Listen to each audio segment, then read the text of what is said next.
Hello, fellow innovators. This is Patrick Emmons. And this is Shelli Nelson. Welcome to the Innovation and the Digital Enterprise Podcast. We're really excited to have our guest today, Randy Rivera. He's going to talk to us about what he's working on in the Fintech space. So let's get started. Welcome, Randy. Randy and I have had the pleasure of knowing each other for the past several years, previously when he was with BBVA, and now he's the founder of his own company here in Chicago, Keen Advisors. So Randy, would love to hear a little bit more about your current role and what brought you here today.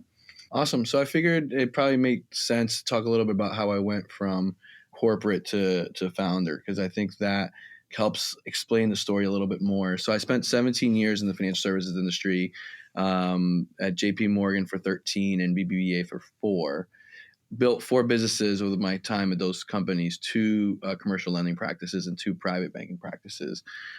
Consistently working with entrepreneurs and founders and family offices and family businesses. And what I was constantly drawn to over the course of time is the conversation on how to help these folks. And what I realized when I was doing client work and or recruiting work is that what drew me to the work was not necessarily providing the service, but more really kind of helping these folks with their pursue their passions. And so over the time of my career, I consistently kept coming back like, well, this is really cool that these folks get to own their own business and they're creating something from scratch or growing something that they're really excited about in their respective industries. You know, I probably blame my father because he was an entrepreneur when he came over. He was an immigrant and kind of got me into the bug of sometimes you got to own something yourself to experience what that feels like, that excitement. And over my course of my career, constantly had clients always asking me to get more involved with their work. And I kept arriving at the conclusion I could no longer do it within the financial institution. So that's kind of what pushed me over the edge in terms of working with founders and company and CEOs, which is what I do now. It's the same work that I was doing before, but now I just get to get more involved and really be a part of the strategic the process of creating strategies to grow the businesses, identify talent, and grow companies. So the fintech space is interesting. About 5 years ago, I know when I moved back from New York to Chicago, I realized that Chicago had changed significantly over the course of 2008 to 2013. And there was a lot of movement to support the initiatives of company creation in town. Originally, when I was in Chicago prior, I had worked with media companies, technology companies, service-based companies, and founders, but there wasn't necessarily a home. Now, when I came back in 2013, there was 1871. There's all this initiatives around supporting the entrepreneur and the founders.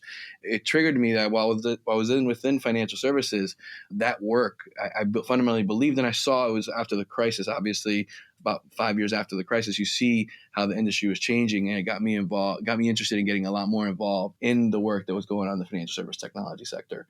So what I do now, Keen Advisors is my platform through which I identify and work with partners, business clients, founders, helping them grow their businesses. Fintechs is an organization that I'm on the board of, and what we do through Fintechs is a nonprofit trade association focused on helping the founder, the corporate innovator, and the investor interested in supporting companies in the financial service technology space. It's really a great platform where we create community. We really focus on bringing relationships to the table and talent and creating content that our membership appreciates so that there's a lot more. We move the needle in terms of getting folks plugged into the right places so that their companies can do well. So it's been a great organization. We have over 170 members. We do everything from hosting events to bringing CEOs together to talk about their problems. We also do work on being an advocate for the space. Right now, we're doing some really interesting work in what I would call legislating innovation. So Fintech has got a really strong voice around ways that we can attract more companies here in the state of Illinois. And the cool thing is that the work that we're doing locally is getting attention nationally. So we're having people from other cities and other ecosystems come back and plug and ask us to help them kind of organize their efforts around the space. So hopefully that's helpful in terms of understanding the context. Yeah, absolutely. In working with some of these founders, and because we talk a lot about innovation, what are some companies or organizations you've seen through your work, people who've really pushed the needle in terms of innovation, or you think are the next big thing here in Chicago? So there's two companies that come to mind on the fintech side, and they are companies that kind of build on the legacy that Illinois and Chicago has around the trading front. Halo Investing is a good example, and Spider Rock. So I know both founders really well. But what they're doing is, and they're both in the investment space, they're leveraging their expertise of the markets, the public markets, and incorporating technology to either bring more cost efficient solutions to their respective areas. So those are two companies that come to mind. And the reason they're interesting is because the way they approach their respective spaces is less about, and I think this is in general around really important in fintechs. It's less about breaking everything and starting it from scratch. It's really around applying technology in a way that actually creates more. The benefit is true efficiency as opposed to really changing the way people behave immediately. In financial services, you can't throw the rule book out the window. And so in both cases, they're, obviously number one, they brought a professional adult to the room, and I think that's important. And that's advice that I give to a lot of the founders that I interact with, is you want to put experts in the space in the room that can really help you organize a company for the long term. So it's always great to have a fresh set of ideas, but people that have been 20, 30 years in their spaces add invaluable insight, particularly in the fintech space. So, but then the other thing that they do is they do inject fresh energy, right? So they try to really think about not just a perspective, but constant education around how their tools can help their respective clients. Nice. Patrick, did you have any questions on those? Yeah, I guess when you look at engaging with these startups in the fintech space, obviously your organization is something that it's a community of people that are looking to extend that reach further out. Are there other organizations, other places people could be looking to for similar, maybe a little bit different, or other places you see outside of the fintech community where that kind of environment is provided? Yeah, I think if you're in healthcare, Matter comes up, right? Matter is an initiative in 1871 that's been extremely successful at matching, again, building that ecosystem, matching opportunity with talent. The Illinois Technology Association is also a tremendous resource. And one of the things that I do really think that Chicago deserves a lot of credit for is that Chicago in general, people are approachable and amenable to conversations and meetings. The Chicago startup ecosystem is super open and supportive. And I'm always not only pleased, but honestly humbled. You kind of feel a sense of responsibility when you reach out to a CEO for a question or to ask them their insight on something or to their participation. I mean, we just organized a week long of events with people that have a lot of stuff to do, and they're always willing to help. So I find that these ecosystems in Chicago, the Illinois Technology Association, 1871, Matter, there's just a lot of support to continue encouraging innovation. So the question is, how do we, and this is, and Patrick, you and I spoke about this at length the other day, the question is, so how do we get people to really buy into the value of those networks? How do you get people to invest the time in further resourcing those networks so they can make a bigger impact? And I think that's where the large corporates really can play a big hand in helping these organizations out. And they stand to benefit. With fintechs, we see it all the time. Large corporates come to us with a lot of their problems, and we are able to make with people that can help them solve it. That's interesting. And you bring that up, and I couldn't agree more. I think here in Chicago, we have a lot of large corporate organizations. And when there's a conversation about whether or not Chicago is a tech city, and I'm not going to get into that argument because clearly I'll be biased. I do think when you look at like the economic capability or capacity that Chicago has based upon these larger organizations, it's interesting to think, well, if we mirror, or if we, not just mirror, but if we connect the smaller startups with the organizations that actually have existing customer bases, and there's a partnership possibility there or an acquisition or something where there's growth for everyone. It seems like a unique circumstance, given, like you brought up, the cultural differences of the Chicago community as a whole. And I don't see too much of that. So I'm really intrigued about the concept of your experience and how you've seen. So engaging with larger organizations, more established organizations, what do you think would be successful as like people are out there thinking, okay, how do I connect with those types of organizations, or where do I go to connect with those types of organizations? What are some of the things that you've done to make that successful? I see that question kind of in two parts. One is, what can individuals do to be a bridge? And I think just bringing things up, so let's take that as one issue. I think the other question is, what can the corporates do to be more active? On the latter part, and because other large incumbent organizations in town, particularly on the financial service side, have an interest in embracing the innovation that's happening, and the disruption that's happening in the space. And they all have very explicit and very express views that they want to be involved. The challenge is that number one, Chicago is a big hub for activity, but its only headquarters actually to a handful of national banks in the United States. That poses a challenge, and those folks, because the decision makers aren't necessarily here. There are regional folks, and I think with what's going on generally with the way organizations are being run, these regional outposts don't necessarily have the executives in town to entrench themselves in the organizations. So how do they do that? I think that it's incumbent on the employees of those organizations to just get more involved. We just had a great success with Rory Fox from Northern Trust, and we met at a Polsky Center event. He was out there. He's part of their lab. They have a lab focused on digital strategy and innovation. He rolled up his sleeves and was like, how can we get more involved? I think we need more of that.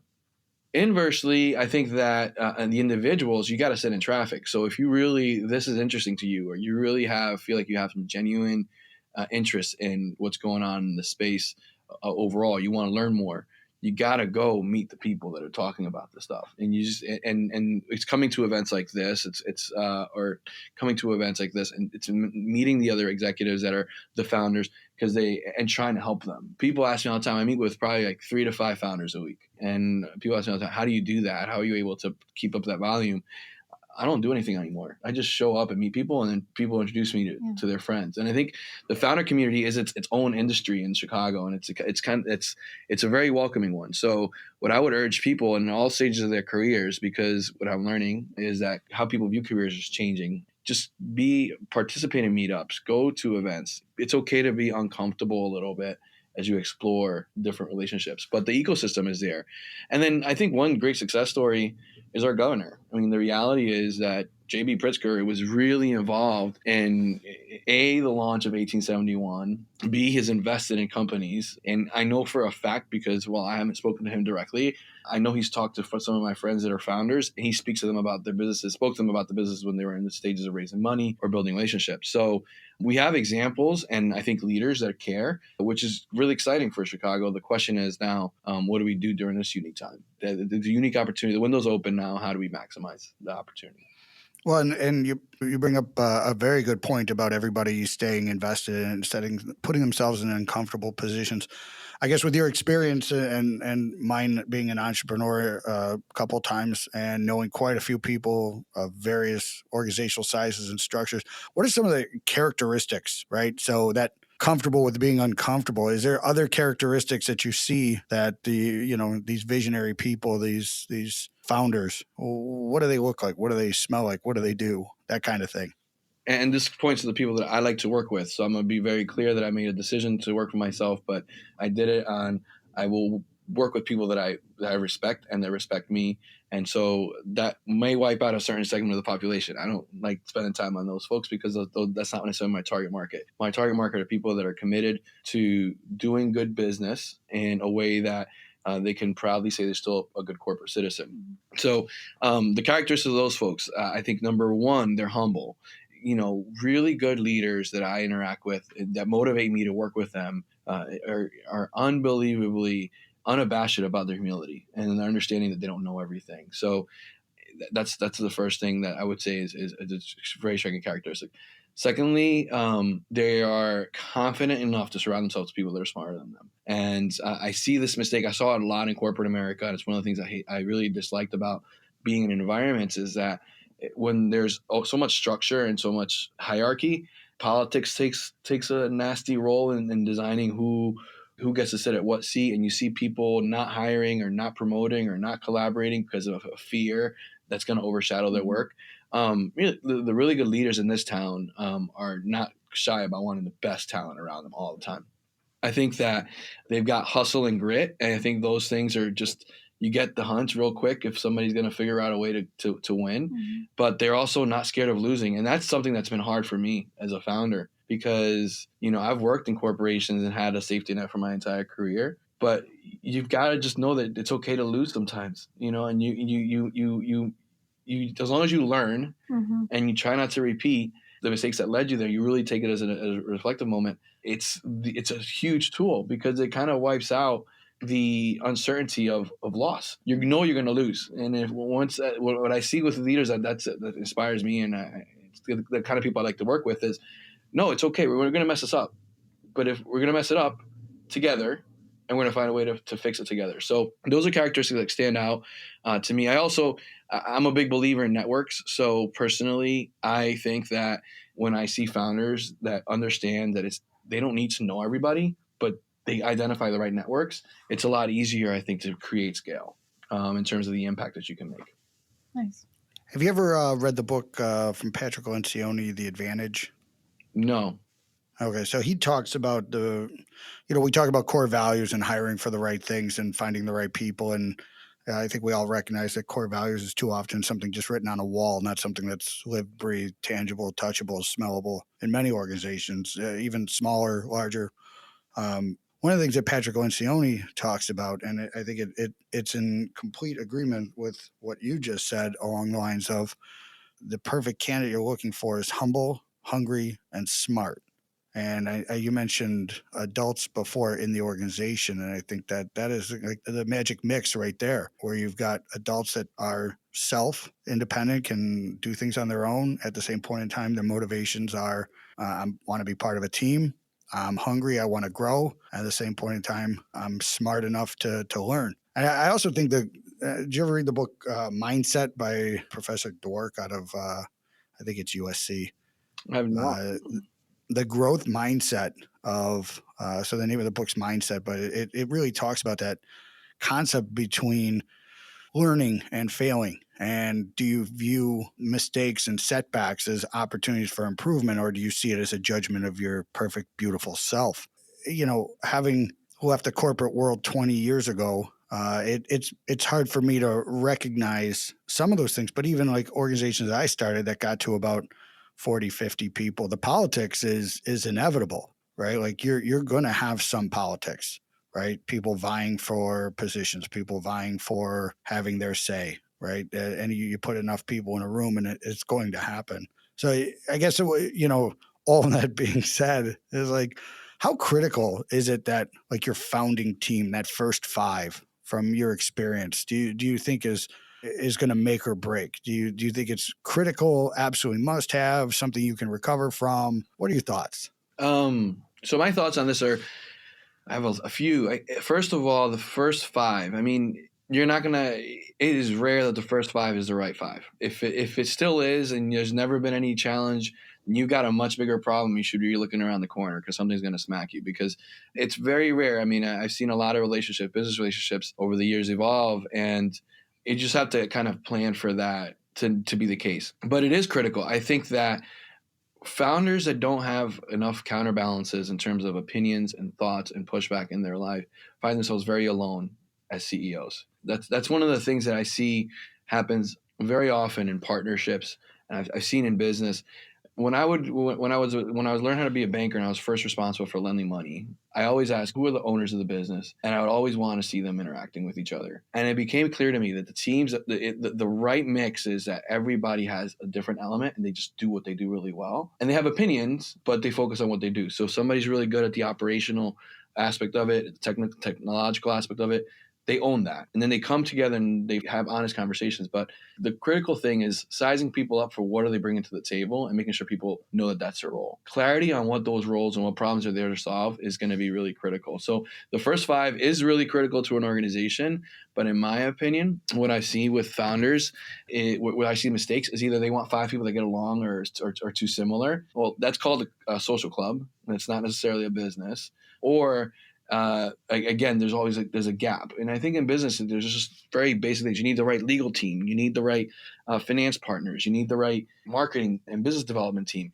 And if you don't have those core elements in that first five, I think you're going to be in for a rough go. And it's already challenging enough building a business. And if you're trying to build a business without the right tools, it's just not going to stand. Yeah, no, the accountability question is huge, right? Clarity of like who's responsible for what. I think that you can have some messes where it's like you're divvying up the finance function. Like somebody's doing AR who's not doing AP, but that person does client engagement as well and does recruiting. But as you're growing, clearly getting some clarity and separation of responsibilities just from a movement standpoint with the lean manufacturing waste removal process of like, okay, so 3 people don't need to know how to do this one thing, right?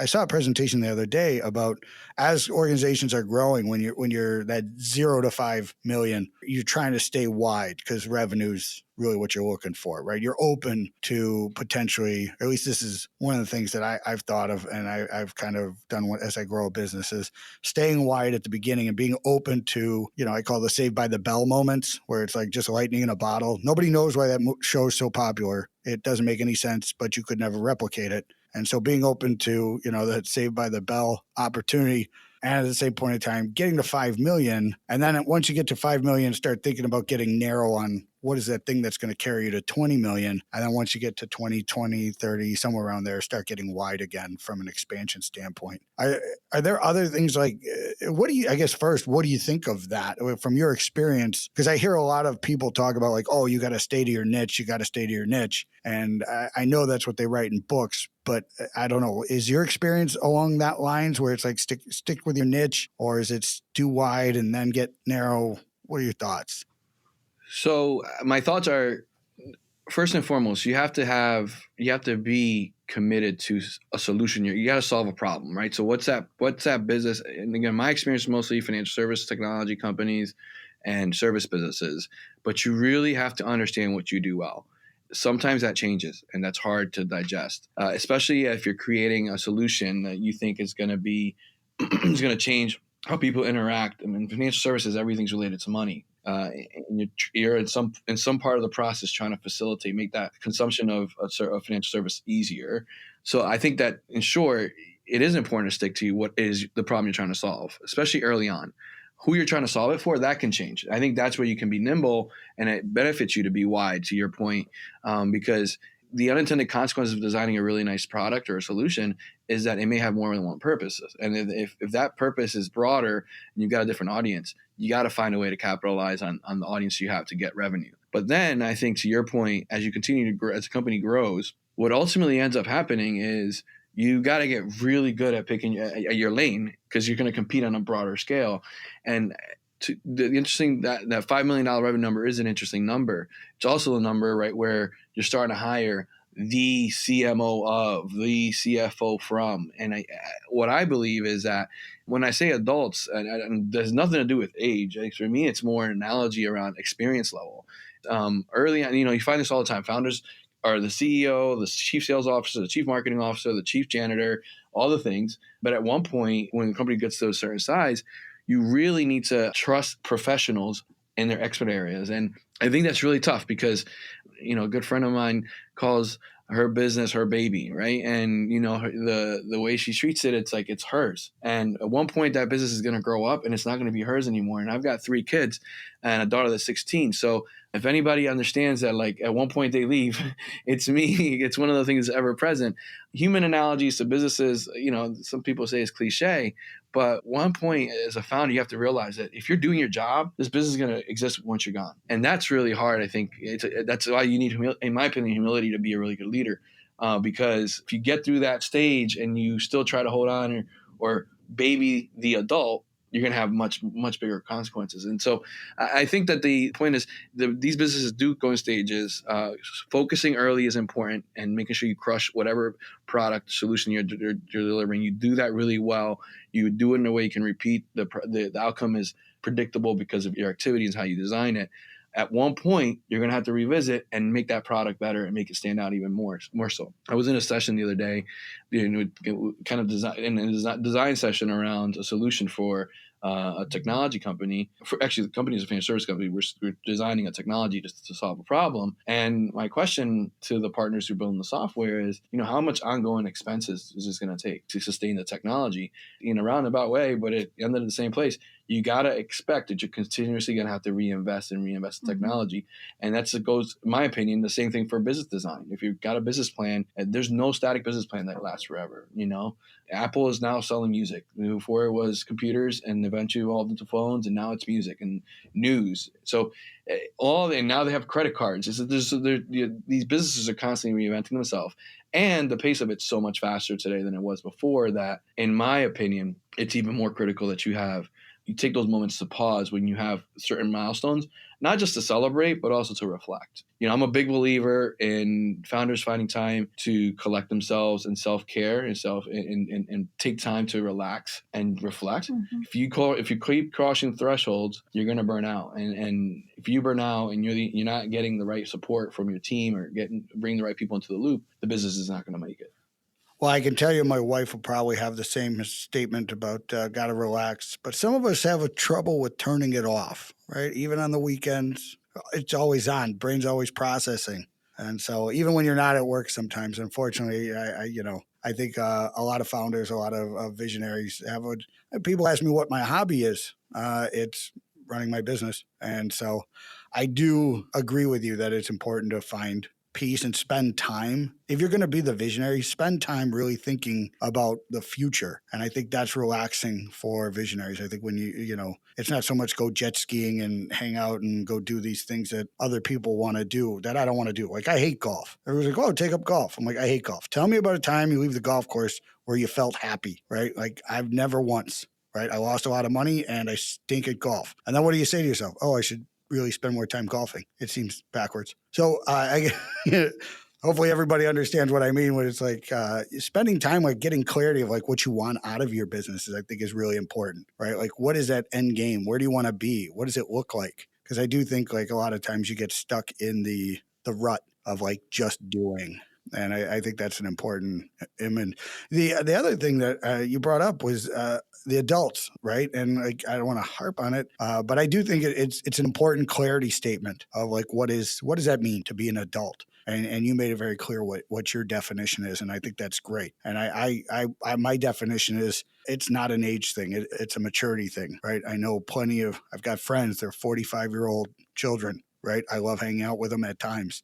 Would I want to build a business with them? Absolutely not. Are they good friends from college and guys that I like hanging out with? Absolutely. But I think there's that concept of like maturity, responsibility, accountability. I think that's how I define an adult. Just to pivot a little bit, I know we talked about the fintech space before, and I know you had some really great ideas around, what are some of the consequences around that fintech space as it's growing and maturing and becoming ever more present in our lives. What are you seeing? What is your perspective of how fintech is going to affect everyone we know in the coming years? So I think the expectations are interesting, actually. First and foremost, there was a study that I read in preparation for a recent conversation that I was a part of, and it was about ATMs and banks. Everybody was scared that the ATM was going to cost all these jobs, and because the people are counting the money, like what are they going to do now? This person whose sole job from 9 to 5 is just collect money, count it, and reconcile it has no function because this machine's going to replace it. Turns out, actually, had the reverse effect. They found not only did branch productivity increase, ended up creating more jobs, because what happened is you took a mindless task, counting money, that's important, but that a machine can do, and you free people up to do more thought-provoking behavior. They're able to ask marketing questions, probing questions, solve problems. Customer satisfaction goes up. I think that I use that to kind of lay the groundwork for why I think fintech is important. I believe technology, when used correctly, can significantly improve and add value to any business process. And so the question is, with financial services, why does it make sense, or kind of why should we care? First and foremost, I think we should care from a legislative perspective because technology has the ability to democratize access to financial services. And I fundamentally believe that if we're doing our country and the world economy a disservice by not leveraging technology as a resource for people that historically have not played in the financial service space. So that's the first reason. I think people should be very vocal about it, and people should be aware this is a policy issue they need to be speaking about, because it's helpful to motivate and spark energy and momentum in parts of the economy that we have not tapped. Secondly, because we all need the help. And one of the things that I'm very vocal about is, I don't think we talk enough about money. I think that it's an uncomfortable topic for many people. It's kind of taboo, but the reality is if we don't educate ourselves, our children, our friends, and I don't have honest conversations about the impact of what's going on in terms of debt in the United States, people are going to make poor choices. And so I see that as coming down the pike, especially if the economy continues to turn and grow and interest rates go up again. There are a lot of things that are going to change, right? People's minimum payments on things are just going to go up. Student debt is going to cost more. Buying a house is going to be more difficult. Not speaking about it or not addressing the issue puts you at a tremendous disadvantage, both in terms of economically, but as a society, if we're not talking about it, I think it's a bigger issue. And lastly, I think because money has been known to cause a lot of stress in people's lives. And the more we use these technologies to make better decisions, the happier we're going to be. I think that is why fintech, in my opinion, is something we should be celebrating and encouraging the conversation of, right? The reason that banks appreciate the technology is because it makes their clients' lives easier, which makes them happier clients. And across the spaces, whether it be through borrowing, alternative investment solutions by way of robo-advisors, budgeting tools, there's just so many things that we can do that can declutter our lives and allow us to spend time on things that we care about more. That bodes for a really strong case. And that is that's what fintech founders are seeing. That's what they're doing now. Their case is usually they're solving a pain point for a client. And, because of the nature of the industry, anytime that there's a design of a solution in the financial services space, it's so overthought because it can't be wrong. Again, because of the regulated environment of financial services, these founders are really just trying to address the problems in a way that it fits within the rule book. And so large banks and large incumbent players in the financial services space embrace that, want to participate in that dialogue. The challenge is that you have a consumer that's changing, right? When the millennial generation is just consumes services differently in a much different way than the prior generations, is much more aware of how they're consuming and what they're consuming. And so it also prompts the need to start thinking about technology in a way how do you tackle this changing behavior? Because otherwise the old models just don't necessarily work with the changing buying, the dynamics that are changing in terms of buying behavior amongst consumers. Yeah, I think that's really interesting stuff when it comes to education, availability, access, right? Empowering. I was reading just started this book, Anti-Fragile. It's about creating not resilient or resistant or those types of organizations and cultures, but really creating something that adapts well to setbacks and how does challenge that doesn't cause failure, utter complete catastrophic failure. How do you create a solution that actually creates a better outcomes? Things get healthier, and I think about anything that's organic, something that is evolutionary. And I think as consumers, being more aware is something of value that these folks that historically have not had access to that type of information or that type of service. It's going to be transformative. I think that's pretty amazing stuff.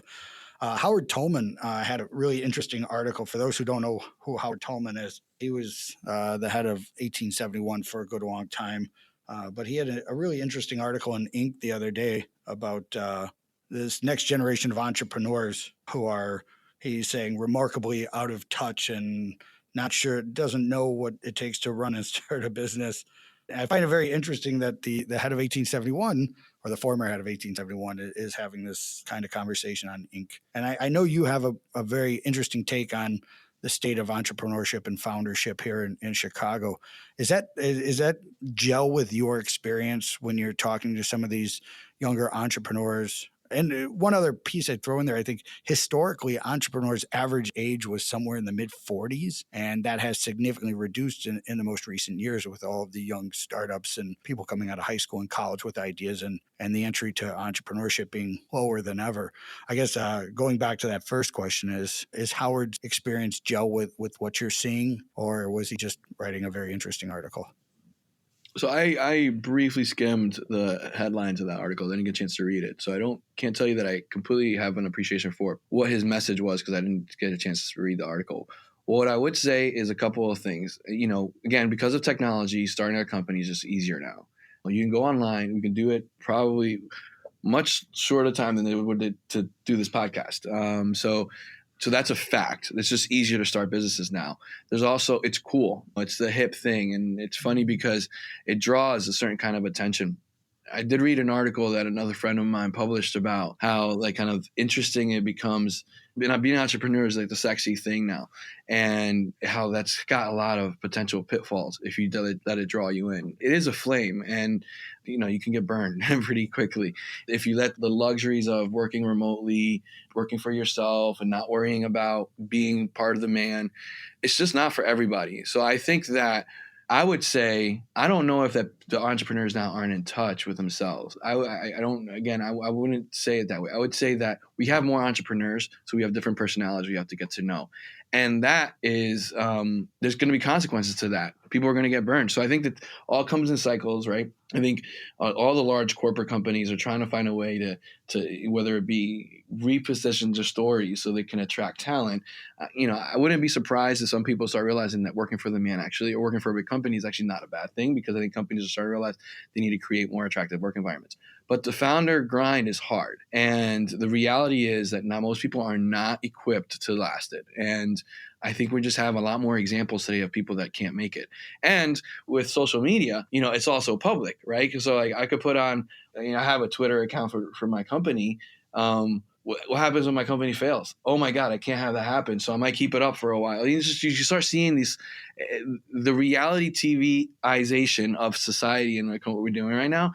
It makes the entrepreneur kind of the protagonist of the story. I kind of think that some of that is a lot for show and not necessarily real. I think that you're going to see ultimately what's happened over time. When 92% of businesses are going to fail within the first 2 to 3 years of being organized, the way the society is designed today, some of those failures are going to be a lot more public.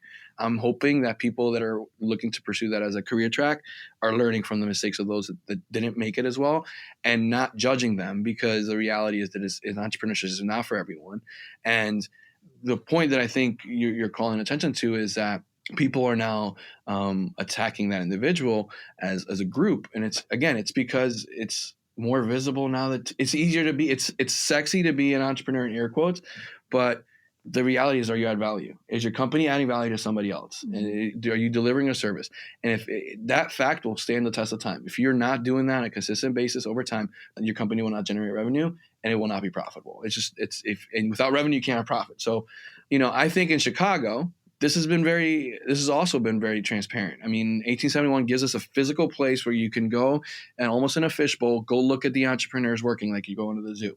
I personally think that that's dangerous if you think that that's what entrepreneurship is, because it is not. I mean, I think entrepreneurship is staying up till 2, 3 in the morning sometimes, getting what you need done for the client. It's thinking about your client, thinking about how you can add value. It's worrying about solving the problems solving the same problem in a different way 24 months from now. It is a different, it's an attitude and a way of thinking. The problem is it's become a lifestyle. That's a little dangerous in my opinion. Listen, I have a 16-year-old daughter who's into entrepreneurship now, and I'm not going to be one to stymie her interest in being a creative person and forging her way through life.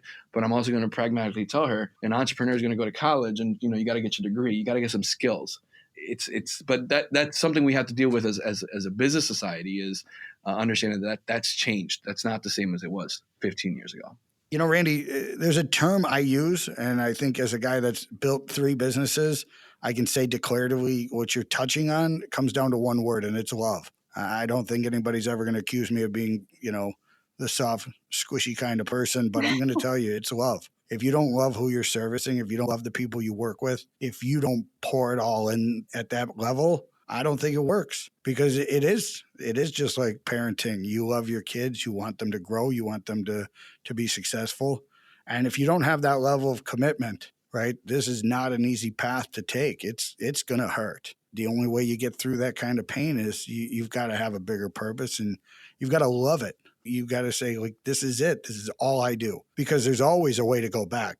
There's always a safer, less frictionful option, right? You can go back to a good job, right? Unemployment's at what, 3%? For IT industry, it's like 1, 0, literally, probably not literally, but I'll just say it. But I do think it's love. Is that something you've seen, where it's like these people you mentioned being up till 2 a.m, you're sacrificing, the idea that you're going to get back in equal amounts what you've given in that first 2, 3, 4 years is just not reality. Yeah, so it is love.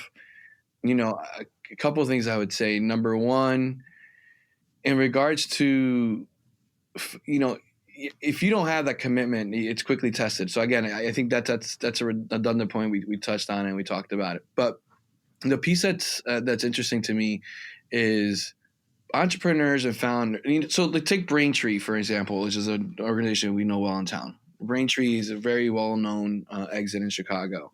And this is talk a little bit about the ecosystem here and kind of what my thoughts are about in general. The reality is Braintree, PayPal, these companies were almost all dead.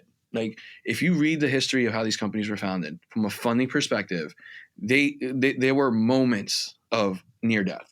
There's a company called Simple that BBVA bought, and I saw Matt Harris speaking about this, and it plays right to this point. Simple did this huge round. Matt Harris is a very well-known partner at Bain Capital. He was into fintech before it was even a thing. People didn't even understand it. It was fintech, but the term hadn't come out yet. Anyway, really interesting story about the founders. They did a round, and they were getting ready for their first board meeting, and they were so excited because they got a banking license and a banking partner lined up, and they were going to announce that they were ready to open up accounts. So just so for those who don't know, Simple is a millennial-focused marketing financial institution. And what they did was the founders really thought that being nickel and dime sucked. So they wanted to create a new banking product for millennials that was really transparent and kept things simple. So they're jazzed. They finally got a banking partner. They got a vision. They got the design of how to get the customers. They got a strategy of how they're going to open accounts, but they need a banking partner. Long story short, before the first board meeting, after they close their round, they're preparing documents. The night before, the CEO gets a call from the partner bank that he thought he was lined up, and they were like, no go. So the first board meeting, this founder has to go tell his board of directors, revenue slated for first quarter of this year, not happening. We have to now start from scratch because this didn't work out. If you don't love life, if you don't love your job at that point, like you're gonna clonk out. And I think that's the same thing with these companies like Braintree and PayPal. These companies, they require a lot of capital to get designed and created, but it takes real commitment to the cause to run these companies. And I think that's why for me, I'm so true to, like, I only work with people that are really passionate about their businesses and committed to it, that I feel it, that it almost burns on me, because otherwise what you're going to realize is that they're not going to pass the test, because those are the funding challenges, operational challenges, legal challenges, divorces that happen within businesses, within partners. It's part of the game. It's part of the grind. And if you don't have that commitment to and that love for the cause, you're not going to make it. So that's kind of my feeling. It is love, but almost unending passion. It is, I think love is almost too. I am soft. I am a feelings and a squishy kind of person, but I don't think love does it justice, because it's not. It sounds like it's in your DNA. It's in your DNA. I believe so. I mean, I think that's what I look for. That's what I kind of try to pull for folks when I get to know them. Those are the people I like to work with. Well, Shelli, I feel like I've dominated the questions. What were your thoughts? I'm just curious, because you've worked with so many founders and startups, what is maybe the best lesson you've ever learned, or maybe a lesson that one of your clients has learned the hard way, and how did they grow as a result? One of the lessons that I learned recently in my business is that tigers can't change their stripes. So at the end of the day, whether it's picking out whether or not to work with a client, deciding whether or not you're going to invest time in a partnership, whether it's, taking a bet on somebody and doing something, giving for the sake of, because you trust that it's going to come back, or that it's worth it regardless, even if it doesn't. you got to do that for the people that you got to trust your hunches when you're interacting with people, and they do not, because they're not going to change. They're going to be who they are. And we always try as humans to de-risk as much as possible. But sometimes the easiest way to do that is to trust your gut, and especially around people. If somebody's cutting corners to get something done, they're going to do that in their business, right? And that's not going to change. If somebody is not transparent or it's opaque with information, they're not going to overnight become very transparent, right? So I think that's important. And I think culturally, my family's from the Dominican Republic. We're a very welcoming people. I'm a very, I've been described as very giving, of my time and generous. I was constantly disappointed with people when they weren't back. And now, like, as I've gone through the years and worked with different types of people, I realize that person is just acting the way they're going to act. If they're self-centered and they don't put their equation, if I win, I'm great, then that's not going to change much at all. So I think one lesson I learned. So, and I think you touch on an important issue on being open to exposing yourself to being hurt, right? I know we talk about empathy and those things as well. And being vulnerable is the new leadership mantra. And I totally believe it. I agree with it. I think it's always been there. Movies just made it another way. But is there, my experience is when you start that selflessness, that giving, right? That really, really, not just like, oh, I kind of give, but I kind of want to get back. Like when you've finally given over to that whole concept of, no, I'm just going to give. I think there's a lot of people out there that, they're worried about being suckered, right? They're worried about being taken advantage of. Is that real, or is that perceived from your perspective? So it's real. It's real that people would take advantage, that they seize on this vulnerability. Yes, absolutely. And listen, being a person of color in this country, I can tell you that I know that to be the fact. Like there's people that will take advantage of inequity or situations and circumstances all the time. That's why I'm pretty passionate about transparency and education, because I want people to understand the consequences of different behaviors.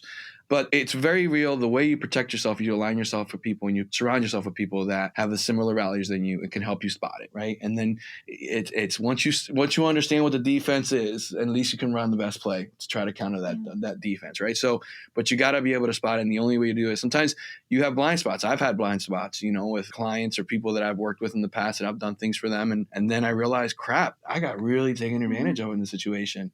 Bosses that I've worked for that have not told my story, or inversely, people that have worked for me whose story hasn't been told because it serves somebody's agenda. And so I think that it is a real thing. And the only counter to it, cure to it, is to surround yourself with people that can help you call it out when you may be too clouded, too close to the situation to do it yourself. And for me, I'm blessed with opportunity of working with amazing people. And I think that I'm a fundamental believer that if you surround yourself with the right people, they're not going to let you get hurt. Yeah. And I don't let my friends get hurt, right? And if somebody says something about Shelli to me, I'm going to go tell Shelli, even if it's hard, right? Because that's what I believe in. And I think that if you don't have those friends like that, then yeah, especially in entrepreneurship and in financial services, which is a business based on trust, it's even more so. You can't be in a place where you can't identify those things and protect yourself on a constant basis. But I mean, I have the full reason to walk around like a skeptic, but I don't, because I believe ultimately that optimism is what will help me get through what's going to drive my success. Yeah. I read an article a couple of years ago, and it talked about there's 3 types of people. There's givers, takers, and matchers. So, would you agree with that? And I'm reading a book called Give and Take right now, and I agree. And I'm a giver. I think people know that about me. And then I have friends that remind me that it's right to take sometimes and to ask. But you got to have that balance, right? I think, and knowing who you're, that self-awareness is also really important.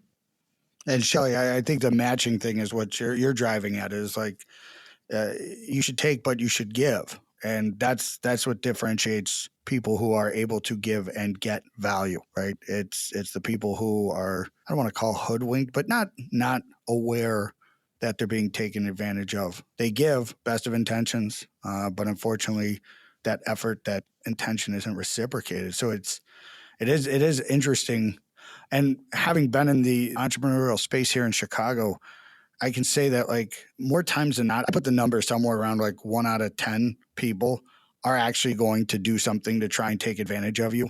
This town just, you're not going to get around very well with a bad reputation. It's a big town that's very well connected. And so I think it's really career limiting once you self-identify as the bad operator. Shelli knows a ton of people, and when I need to know information, I need to know whether or not somebody's a good person.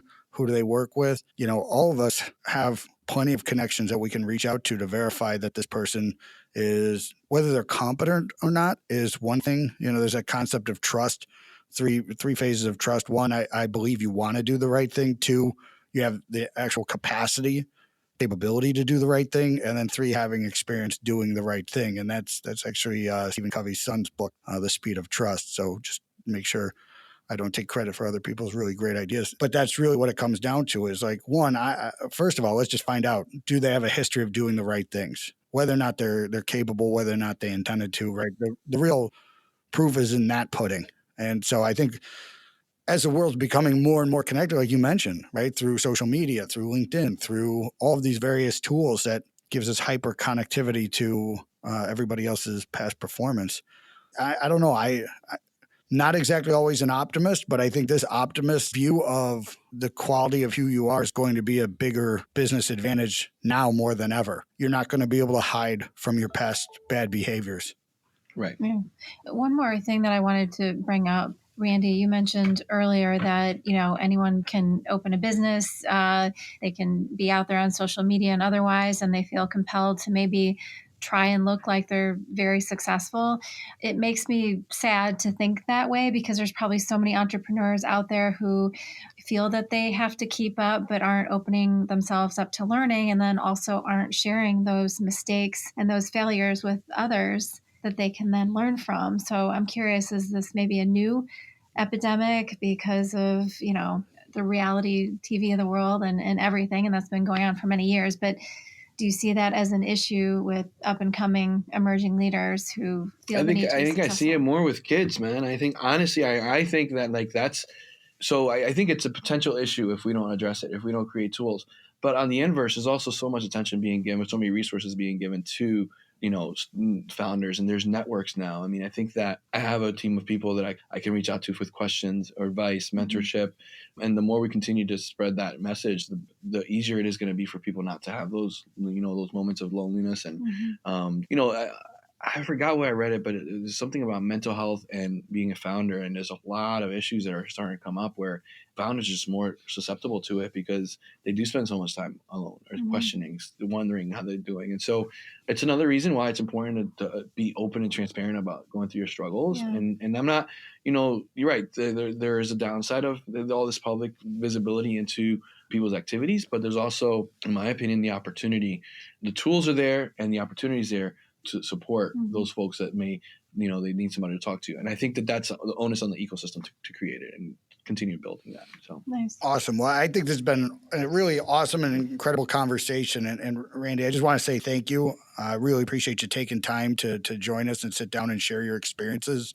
I know you and Shelli have known each other for a while, and we could probably talk for another 3 hours. I've got a lot of questions around some of your other, you are a very giving and generous person based upon all of the activities and groups that you are of service to. And it's an impressive background, but trying to keep things down to a reasonable amount of time. Maybe we'll have you back again. We can have like an update of how things are going and how your organization is growing. So on behalf of Shelli and I really want to say thank you for taking the time. Yes, thank you, Randy. Well, thanks for having me. This has been a fun talk and really, really interesting dialogue. So appreciate it. Awesome. All right. Well, that wraps up this episode. Thank you, everybody, for listening. We've got a lot of other episodes coming up this summer, so please stay tuned. All right. Take care. I also wanted to thank our listeners for spending the time to join us. I really appreciate everybody listening. And you can subscribe by visiting our website at dragonspears.com/podcast or find us at iTunes, Spotify, or wherever you get your podcasts.